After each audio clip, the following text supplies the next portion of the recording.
All right. Hello, everyone. We're going to take a look at Perplexity AI through the lens of a high school social studies teacher. Perplexity AI is an advanced search and question platform that combines a search engine with generative AI. It's nice because when you're using it as a lesson planner or a co-teacher, or just something to shoot your ideas in and out of, what it's going to do, it's going to give you content that is current and comprehensive. So like any other AI model or platform, you're going to start with your prompt. Just for the sake of time, we're just going to go short and sweet with our prompts. um, when you're looking at prompts, anytime you plug it into AI, whether it's Chat GPT, Claude, DeepSeek, you want to make sure that it is the more details, the better, because that's really going to help you get the most out of AI. So let me think here. So starting with a prompt, we can do, what are some fun and exciting ways I can engage my high school social studies students? As we know, student engagement sometimes can be a chore. So right here, you plug in that prompt.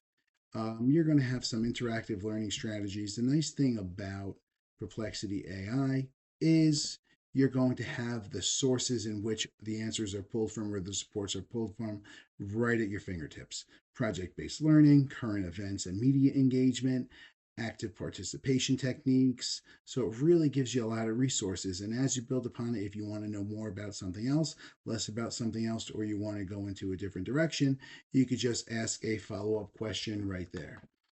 So, for the sake of this, utilizing Perplexity AI like a co teacher, we are going to US history class. Let's choose the Cold War. So, follow up question: can you provide me with several political cartoons from the Cold War? Plugging this into your search as a prompt, you are going to be met with lots of political cartoons. Remember, you are the professional as a teacher. AI is just a support. You have to make sure you're checking everything that it's putting out. Take it with a grain of salt because you know your students and you know how teaching and learning is going to go, and you are the expert. So right here, you're going to have the sources once again in which they pulled from, the different examples right here. You also have your videos. And then right here, you're going to have the title of the political cartoon, the date in which it was published, and then also a quick description of what is going on. All right, so now we have our political cartoons. Now we have to engage our students with some discussions and questions to help the student understand how these events depicted in these cartoons shape the world. So once you plug in that, once again, you're going to have your sources right there. And then you're going to have your historical context and consequences. How did the Cold War tensions between the United States and the Soviet Union impact global politics? I'm sorry. And then propaganda and political and public perception, ideological conflicts, critical thinking exercises. So, all these different resources and tools to help you engage your students. All right, we talked about propaganda.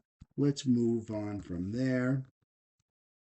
Follow up prompt: can you provide me with several USA and Soviet propaganda materials used during the Cold War? So, once we pull that, much like before, you're going to have the different images available to you from the Soviet side, from the US side,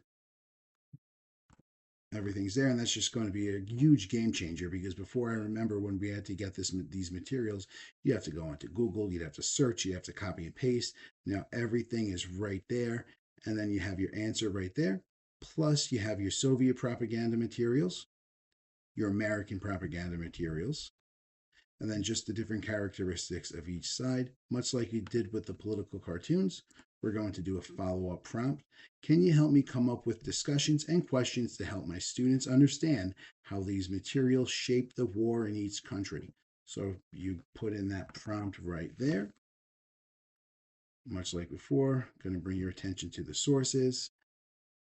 And then you have your laundry list of questions that you can use to support your students, whether it's student to student discourse, student to teacher discourse, or just Q&A throughout the lesson.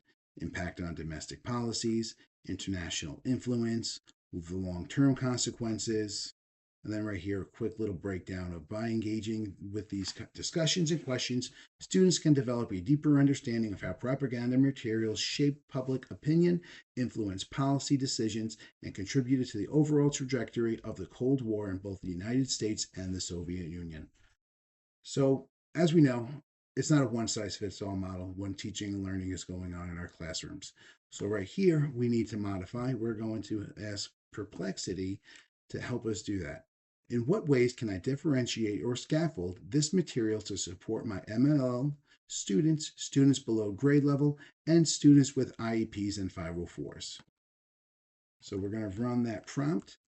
And then right here, you're going to have your sources again and your answer. To support diverse learners in understanding Cold War propaganda materials, consider the following differentiation and scaffolding strategies: visual and multimedia supports, use graphic organizers, language scaffolds, provide sentence starters, tiered assignments, collaborative learning, hands on interactive approaches. So you really have, once again, a laundry list of materials, skills, and strategies to choose from with a quick blurb wrapping it up. Um, Again, if you want to learn more about hands on and interactive approaches, you would prompt it right there and it would do that for you.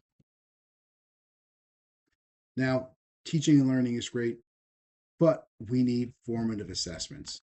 So, next prompt could be: what are some fun and engaging formative assessments activities I can use to assess understanding as we progress through teaching and learning?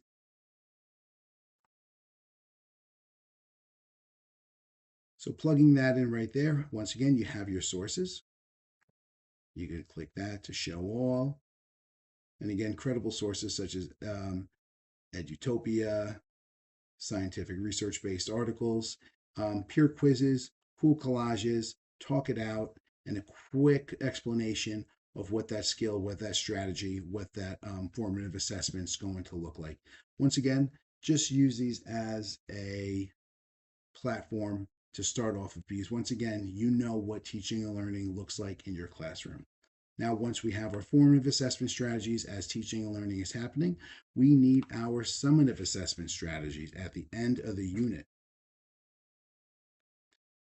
That'll be our last prompt for this video. And then from here, once again, you have your sources.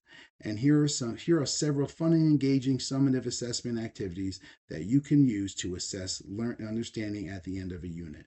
Choice board, one pagers, debates is a fun one.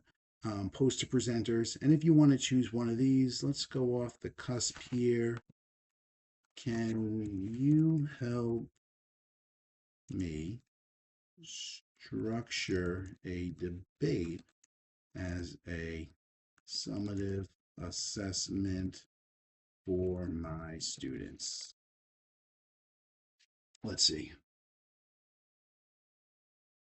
So you're going to have your debate structure: topic selection, the preparation phase, 1 to 2 weeks before the debate format, 60 to 90 minutes,